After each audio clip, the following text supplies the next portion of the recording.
Hello guys, അപ്പോൾ നമുക്കൊരു വരവ് വേണ്ടിയിട്ട് വന്നാലോ? അപ്പോൾ ഇതാണ് നമ്മുടെ ബില്ലൂസ്. അങ്ങനെ വരവിന് വേണ്ടിയിട്ട് മുത്തുക്കുടയും താലപ്പൊലിയും എല്ലാം ആയിട്ട് ഇവർ താഴെയുള്ള അമ്പലത്തിലേക്ക് പോവാണ്. അപ്പോൾ ഇതാണ് നമ്മുടെ കസിൻസ്. ഇത് നമ്മുടെ സാലൂട്ടിൻ്റെ ഒരു ഫ്രണ്ടാണ്. ചെക്കൻ മാസമായിട്ട് കൂളിംഗ് ക്ലാസ് എല്ലാം ഇട്ട് പോവാണിത്. അങ്ങനെ ഞാൻ ബില്ലുവിനെ ആ ഭീഷണിപ്പെടുത്തി ഒരു ഉമ്മയെല്ലാം വാങ്ങി. അങ്ങനെ വരവ് നമ്മളെ മേലെയുള്ള അമ്പലത്തിലേക്ക് എത്താനായി. അപ്പോൾ ഈ സംഭവം എന്താ നിങ്ങൾക്ക് ആർക്കെങ്കിലും അറിയോ? ഞങ്ങളെല്ലാം ആദ്യമായിട്ടാണ് ഇത് കാണുന്നത്.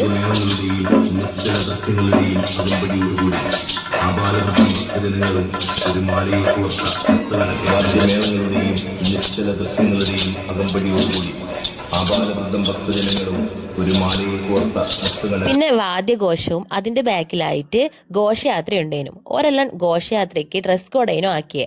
അതുകൊണ്ട് തന്നെ നല്ല ഭംഗിയുണ്ടേനും കാണാൻ. ഓരോ സ്ഥലത്തുള്ള ആൾക്കാരുള്ളത് കൊണ്ട് തന്നെ നല്ല ഭംഗിയുണ്ടേനും അത്യാവശ്യം വലുപ്പം ഉണ്ടേനും ഘോഷയാത്രക്ക്.